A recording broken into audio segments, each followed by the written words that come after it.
Sentences? What? A word facts video to explain. If you wanted a sentence to seemingly go on indefinitely, you could just keep adding adjuncts. For instance, you could say, the man sang, or you could say, the man who lived in the house in Timbuktu next to the well, no, not that well, the other well, by the lake on the dirt road, past the big, tall, green, old spruce tree on the field, with the cows sang in the most beautifully stunning manner that anyone had ever heard or will ever hear, because now he's passed away from tuberculosis, which he contracted in, etc., etc. We might have proven that a sentence has no definite end, and at least in English, there can be as many clauses as you want so long as they're the right types in the right orders, perhaps.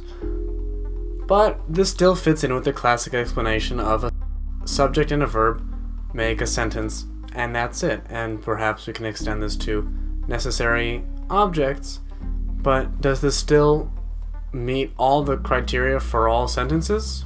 Well, maybe not. Let's take an example from the language Greenlandic, also called Kalashassu. The word asavaki means I love you, except it's a verb with a subject unto itself. Asa means to love, and vaki is a suffix, but it means I, subject, you, object. I love you. The subject is inseparable from the verb, and so it's a sentence in its own right, but it is also impossible for it not to be. This is true in other less synthetic languages as well, such as Spanish, where the verb endings show not only tense but also who the subject is.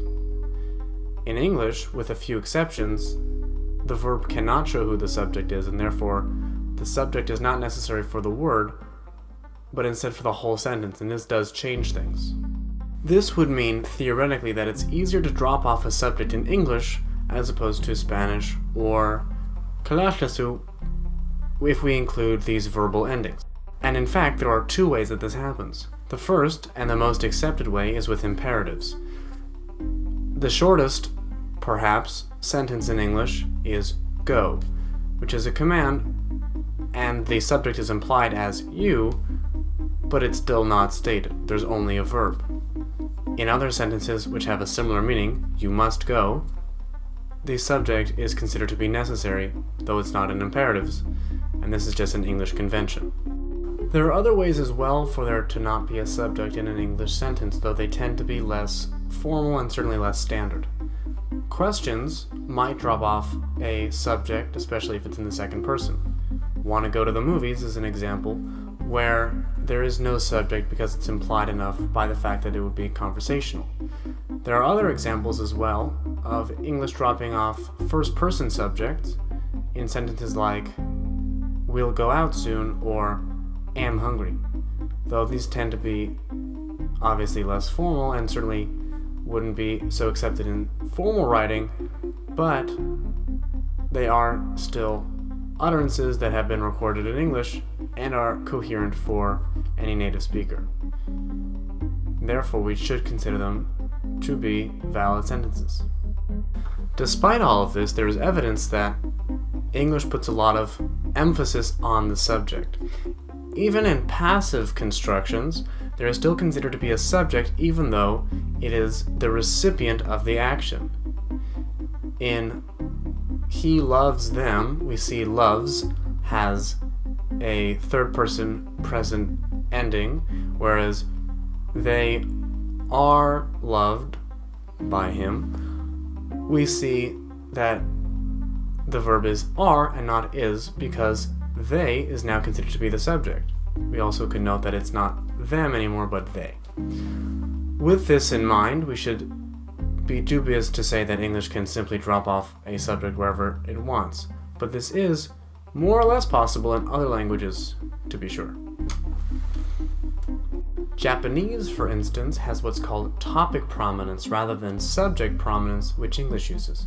This means that a word can be marked to be the topic of a sentence, where most of the meaning is centered around, but this doesn't necessarily have to be the grammatical subject. When translated into English, it tends to look similar to the passive, where the object can be the recipient of the action, but in Japanese, because there's what is called topic prominence again, it is not considered to be grammatically a subject, and therefore a sentence can be very formally and very standardly subjectless.